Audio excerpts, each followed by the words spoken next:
Hello, my name is Douglas Beaton. I'm the Volunteer Collection Manager here at Diefenbunker, Canada's Cold War Museum in Carb, Ontario.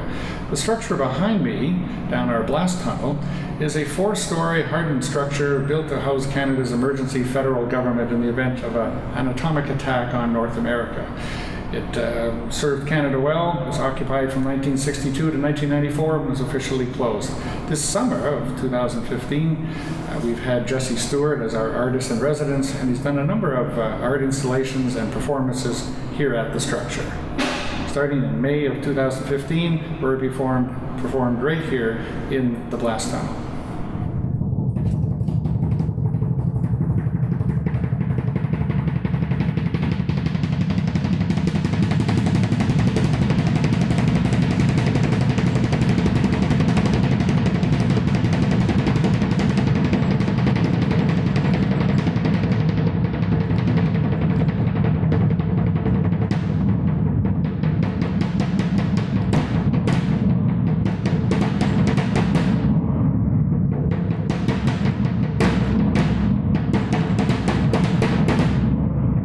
Here at the Diefenbunker, there are several decontamination areas should you arrive and be contaminated with radiological, chemical, or biological weapons. A person would simply shower with your clothes on here. Those clothes are removed and disposed of into a concrete room. At that point, you go to a second shower and you'll scrub your skin until you are theoretically clean. At that point, you'll be given your uniform or civilian clothes and you'll go into the main structure. Here, Jesse has incorporated an audio piece from a civil defense movie. Take off your clothes carefully. Remember that they are contaminated. Put them in one of the containers provided. Take off your gas mask last. The outside of it is contaminated too, so be sure your face does not touch the contaminated part. Don't touch your eyes, nose, mouth, or any part of your face with your hand. Next, take a shower with the water as hot as you can stand. Use plenty of soap. Green soap is best. Next, go to the dressing area. Clean clothes are available for you. Put them on and don't worry about the possibility of being infected. You're pretty safe if you did what you were supposed to do.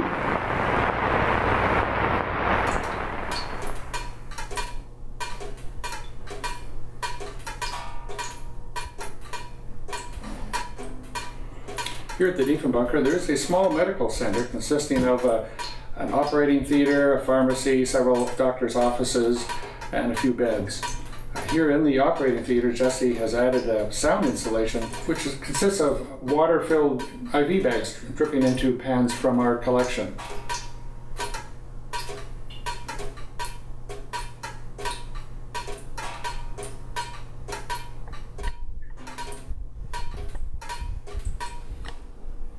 If the Prime Minister had ever come here, he would have had a large office all to himself, plus a large bedroom all to himself. Jesse has added a sound installation here consisting of an LP of recordings of Mr. Diefenbaker talking about public life.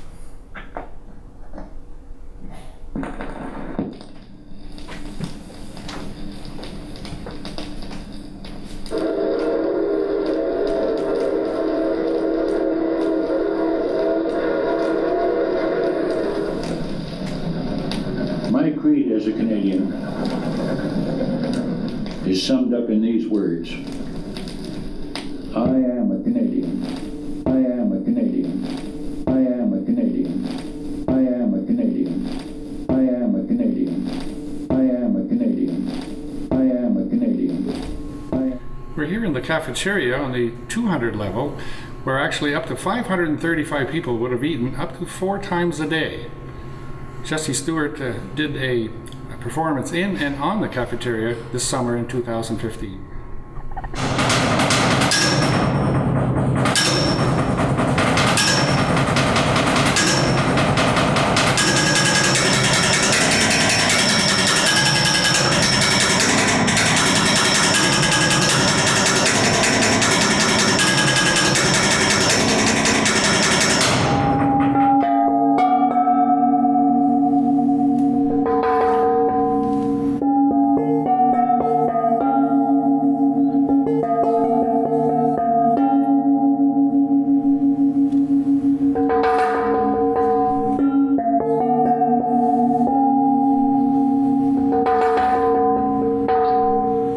This is the Federal Warning Center.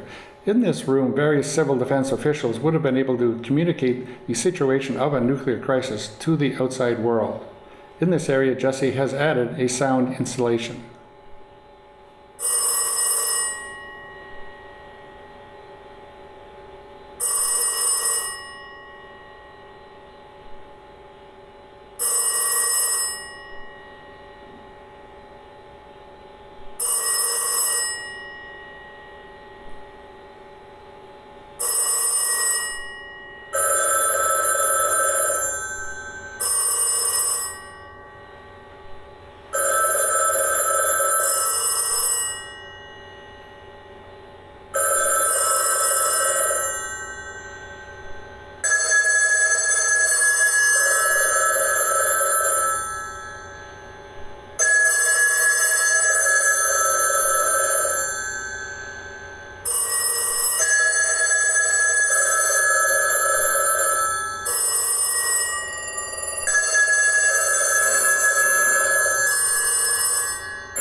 This is the War Cabinet Room, where Canada's federal emergency government would have met in the event of a nuclear crisis here in North America.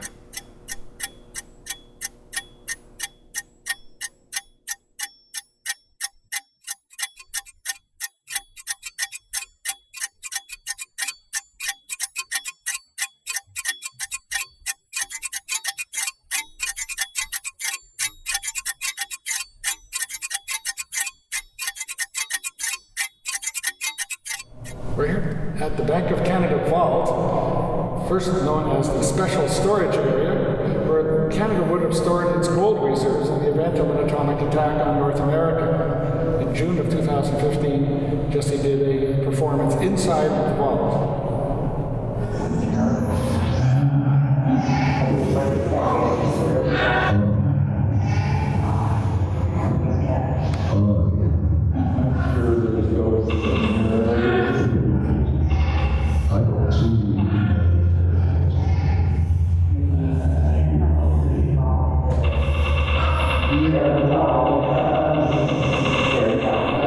This photograph is part of an exhibition called Geometries of Survival by Jesse.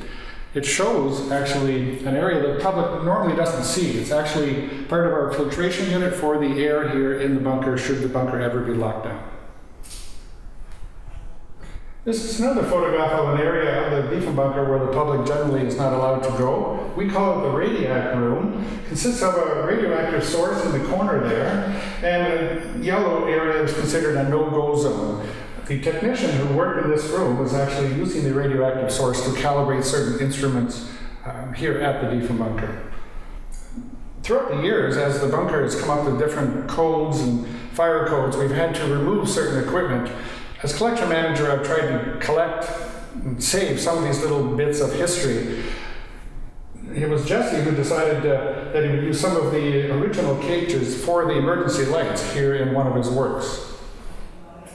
In 1997, when the private group purchased the Beaton bunker, one of the things we had to do was to remove all of the original fire extinguisher cases that were all on the wall. There were hundreds of them. So, as collection manager, we decided we should keep them, and we still have them stored. Jesse has created a work here just using just a small part of the collection.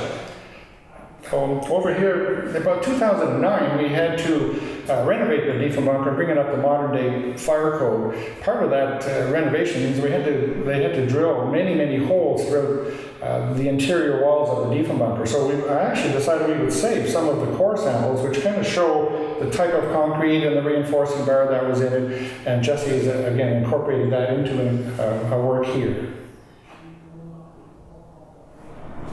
This concludes our tour of the Beaton bunker and of Jesse Stewart's residency. I hope you'll come and visit us sometime in the future.